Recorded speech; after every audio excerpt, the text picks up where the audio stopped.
Hi there, I'm Nova Kumano. It's good to have you here. If it's your first time, welcome. You're very welcome. And if you're coming back, welcome back. And thank you so much for your continued support. If you're not yet subscribed to the channel, please just take a moment to click the subscribe button. It's completely free and it helps my channel grow. And also click the notification bell so that each and every time I upload a video, you will be notified. I was just reflecting the other day that I have actually been working in London for just over 2 years now.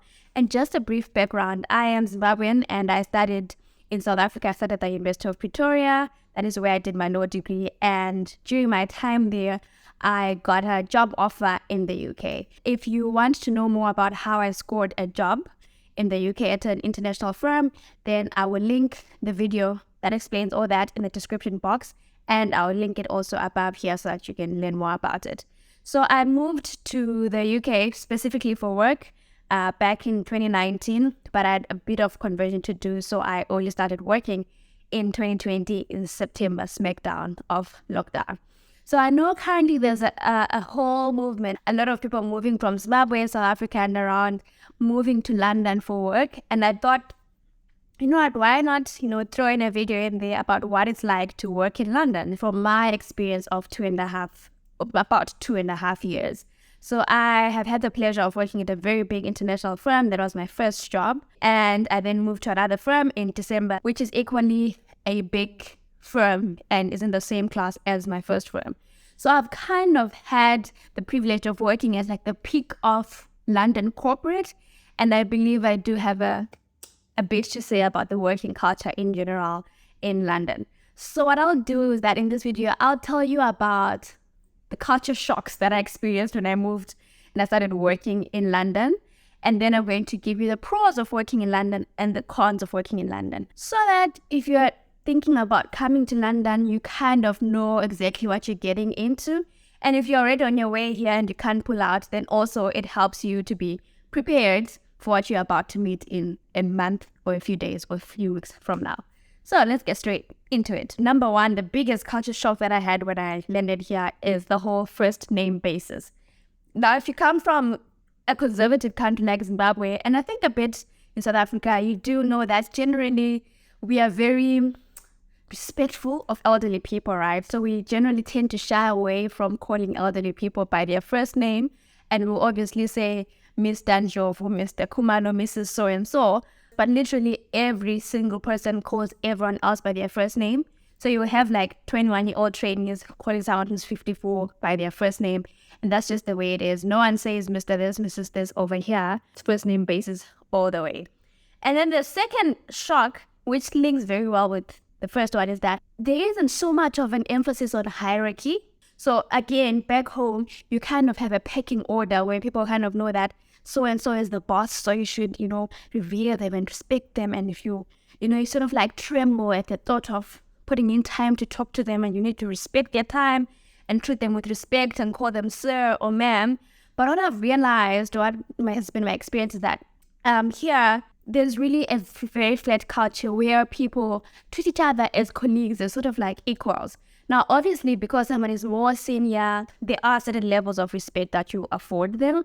But I mean, generally, you're not made to feel like you are less than or made to feel like you are a junior or subordinate and those are the big guys. There's generally a very flat culture where they encourage people to mix and mingle and relate with each other and treat each other as colleagues more than as subordinates and authority. Because of the non-hierarchical sort of like casual culture, the third shock for me is how much like banter goes around and how some of that banter can also turn into sort of like swear words, right? So it's a very free and casual culture and people laugh and joke and tease each other a lot. But also that means that people throw around curse words easily, not as a way of shouting at you, but as part of conversation. So for example, the F word is literally just used as if it's another word. And coming from a traditional culture, I'm like, is that how you guys relate?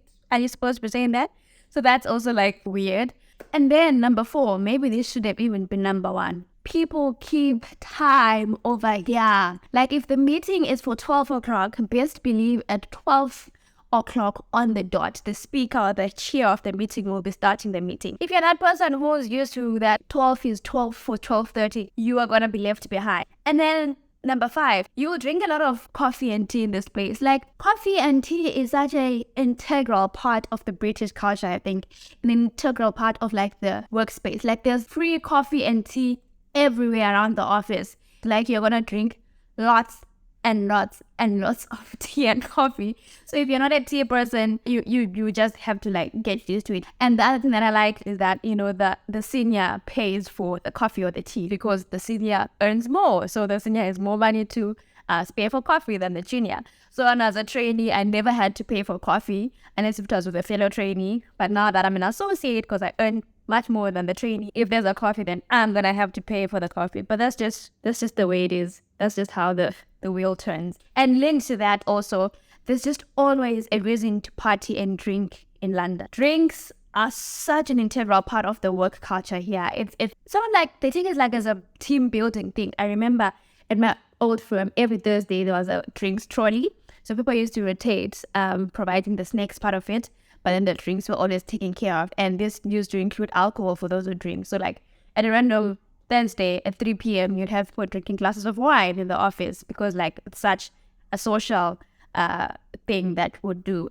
And also people generally treat Thursday evening as Friday evening. So a lot of the socials that happen on a Thursday evening. If you're someone who doesn't drink like me, you will go along for these things because that's when you get to know your teammates outside of work. But it can get overwhelming because after I've had 2 Fantas, I'm not about to keep drinking Fantas for the rest of the evening. So like, what am I doing whilst you guys are going on with your drinks and getting more relaxed? My tummy is bloated from the Fanta, so I need to go home. But anyway, you kind of just do it so that you assimilate with the team and get to know your teammates. So yeah, those are from the top of my head, a few of the culture things that are just weird or different about the UK. But let's move along to like the pros of working in the UK. I'm going to use London and UK interchangeably, but maybe some of the things are more London things than they are UK things in general. But anyway, forgive me if I interchange the two, but I've only worked in London, so take this mostly as London culture. So number 1, money. Money makes the world go round. London is one of the financial hubs of the world. So if you're working in corporate London, you're going to earn a lot of money. It's so much that generally within the same company or firm, if you're working in London, you're going to earn more than someone who's working in another city like in Manchester or Birmingham or wherever else. It's a good place to build wealth. You're going to earn a lot from a young age. And if you're wise about how you spend your money, it's a very, very good opportunity for you to build wealth and start saving up for your retirement, start investing for your future. Second pro, it's very, very easy to get around. So again, coming back from home where once you start working, you kind of need to invest in buying a car. Because if you're going to depend on public transport to get to work, you're either going to have to wake up very, very early to make it to work, or you're just always going to be late because there's a disruption there, a strike here and all that. But actually here, particularly in London, some towns or cities not so much, but particularly in London, people use the trains, the buses, and some people cycle to work. And unlike back home where using public transport is a sign of not being well up or whatever, here it's actually the norm. So like even the wealthiest or richest of people who work in very rewarding jobs also use the train and the bus. It's very much on time, always on time, and there are always many options. So sometimes there are train strikes, there's the buses to get you to where you're going. There's always a way to get where you're going. You can find a bus or a train literally at every other corner. So there's no need for a car, meaning that again, your money stretches because you don't have to worry about paying car installments and insurance and all that stuff. Number 3, great career opportunities. And a lot of the big companies are headquartered in London, and a lot of tech startups or fintechs, whatever type of startups, usually start up in London. So they're very great career opportunities. And once you have, a big name on your CV and you've worked at their London headquarters, you are kind of set up for wherever else in the world you might want to go. If you really want to make the most of your career, there's a lot of opportunities for you to do that and make a name for yourself and push your career goals. Another thing that I love particularly about London is how diverse it is. So again, because London attracts a lot of people from all around the world, it is such a diverse city and the workplace is very diverse. It's very rare to work in a space where the majority of people are actually from the UK or British.